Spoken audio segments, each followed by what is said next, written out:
এই দিৱসটোৰ নাম হৈছে শিশু দিৱস। শিশু দিৱসটো কি? স্বাধীন ভাৰতৰ প্ৰথম প্ৰধানমন্ত্ৰী পণ্ডিত জৱাহৰলাল নেহৰুৰ জন্মদিন বুজি পাই এই দিনত এই তাৰিখত পণ্ডিত জৱাহৰলাল নেহৰুৱে জন্মগ্ৰহণ কৰিছিল। 1889 চনৰ 14 নৱেম্বৰ তাৰিখে তেওঁৰ জন্ম হৈছিল ভাৰতৰে উত্তৰ প্ৰদেশৰ এলাহাবাদৰ নাম শুনিছা? এলাহাবাদত তেখেতৰ আচল নাম হল পণ্ডিত জৱাহৰলাল নেহৰু। আচ্ছা, পণ্ডিত কিয় হল? পণ্ডিত মানে পূজাৰী। তেওঁৰ পূৰ্বপুৰুষসকল কাশ্মীৰৰ পূজাৰী আছিল। কেৰাণী হব, মন্ত্ৰী হব, MLA হব, MP হব। গতিকে এই শিশুসকলক তেওঁ বিৰাট মৰম কৰিছিল। তেওঁ আৰু কি এটা বস্তু ভাল পাইছিল জানানে? কিতাপ পঢ়া ভাল পাইছিল। তেওঁ পঢ়িবলৈ জাগা নাপালে থিয় হৈ কেতিয়াবা কিতাপ পঢ়িছিল। মোৰ কথাবিলাক বুজি পাইছেনে?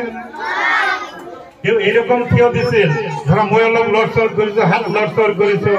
তেওঁ কিতাপত ইমান মনোযোগ দিছিল যে একদম পুৰা গছৰ নিচিনা দেখা গৈছিল, এটা খুঁটাৰ নিচিনা দেখা গৈছিল। এদিন এটা এন্দুৰ তেওঁৰ কাষেদি পাৰ হৈ গৈছিল, পাৰ হব খুজিছিল, বুজিছানে? এন্দুৰে জৱাহৰলাল নেহৰু ভাবিলে যে এইটোতো মানুহ নহয়, এইটো এটা খুঁটাহে। গতিকে সেই এন্দুৰটো তেওঁৰ গৈ একেবাৰে মাথাৰ ওপৰত গৈছিল, বুজি পাইছানে? যেতিয়া মাথাত গৈছে তেতিয়া ভেট তুলি পেলাই দিছে। তেওঁ কিতাপত ইমান মনোযোগ দিছিল। তোমালোকে মনোযোগ দিয়ে না কিতাপ পঢ়োতে? তেতিয়া জৱাহৰলাল নেহৰুৰ নিচিনা মনোযোগ দিব লাগিব। আচ্ছা, ভাৰত চৰকাৰে কেইটামান দিন ভাৰতত নিৰ্বাচিত কৰি দিছে যে ৰাষ্ট্ৰীয় হিচাপে গোটেই ভাৰতবৰ্ষত সেইটো পালন কৰিব। আজি যেনেকৈ ইয়াত শিশু দিৱস পালন হৈ আছে, যে অসমৰ বৰপেটা জিলাৰ পূজাৰপীঠ গাঁৱৰ SK জাতীয় বিদ্যালয়ত ঠিক এই শিশু দিৱস সমুদ্ৰৰ মাজত থকা ভাৰতৰ অংশ আন্দামান ডিব্ৰুগড় দ্বীপপুঞ্জতো এইটো পালন হৈ আছে। যেহেতুকে জৱাহৰলাল নেহৰুৱে শিশুসকলক ভাল পাইছিল, গতিকে তেওঁৰ সন্মানৰ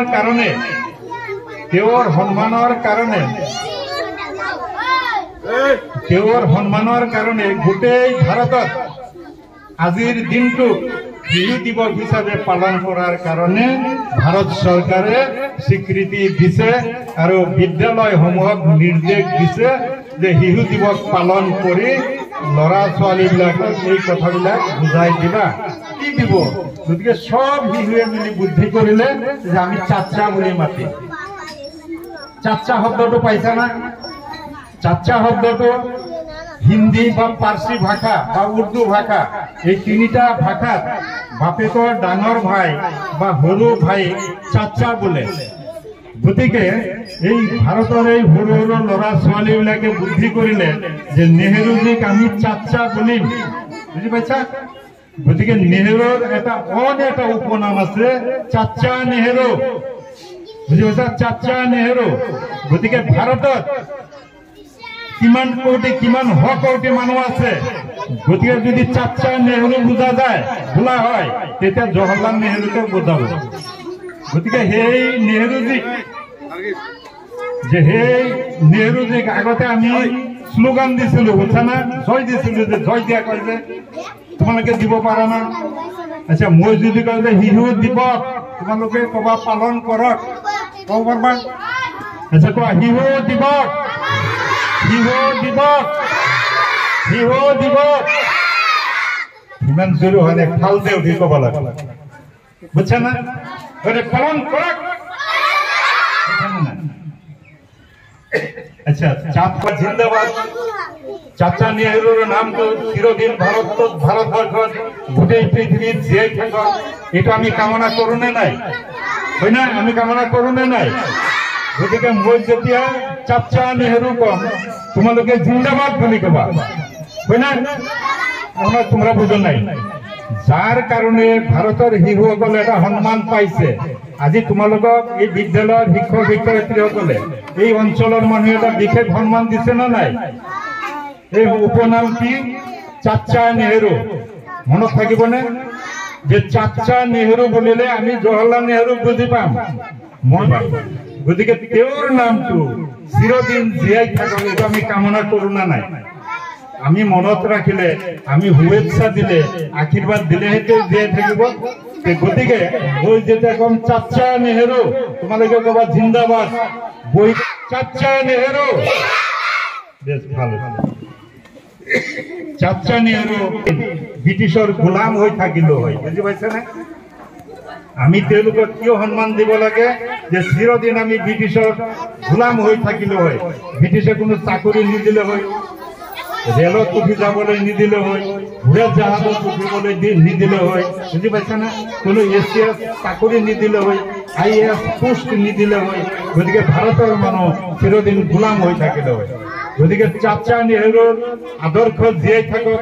তেওঁতো মৰি গৈছে, কিন্তু আমি যিটো জিন্দাবাদ দিছো, তেওঁৰ আদৰ্শ জীয়াই থাকক এইটোকে আমি জনাইছো। তেতিয়া অলপ মনত থাকিব, অলপ বুজি পাইছানে? আচ্ছা, তেতিয়া চাচা নেহেৰুৰ জন্ম দিৱসটো গোটেই ভাৰতবৰ্ষত পালন কৰে।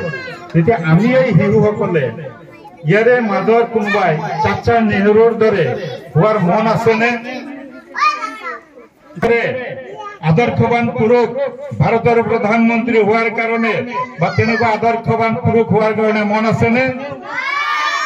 বেশ ভাল ভাল ভাল, ঠিক আছে। আচ্ছা, তেতিয়া চাপ কৰিব দিছে নেকি কৰো ইত্যাদি, ঠিক আছে। আচ্ছা, দ্বিতীয়তে তোমালোকৰ যে কাপোৰ কানি যে চাচা নেহেৰুৰ দ্বাৰা আমি হম, ঠিক আছে। সবে কোৱাচোন, চাচা নেহেৰুৰ দ্বাৰা আমি হম। কোৱা, মই হম জৱাহৰলাল, মই হম জৱাহৰলাল, মই হম জৱাহৰলাল, ঠিক আছে। কোৱা, জয় আই অসম।